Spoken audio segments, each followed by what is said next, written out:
60ndate alguses, kui Tartu Ülikoolis hakati põhjalikumalt õpetama tõenäosusteooriat ja matemaatilist statistikat, tekkis vajadus erialaterminite järele.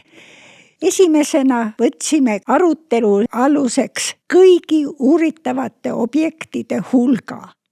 Seda nimetatakse erinevates keeltes populatsiooniks või universumiks.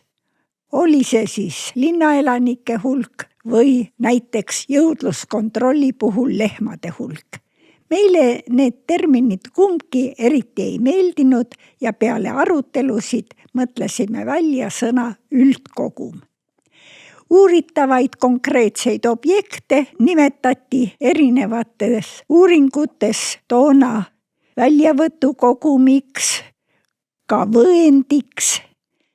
Lõpuks jäime valimi juurde ja sellest tuleneb ka valimkeskmine, valikuuringute teooria.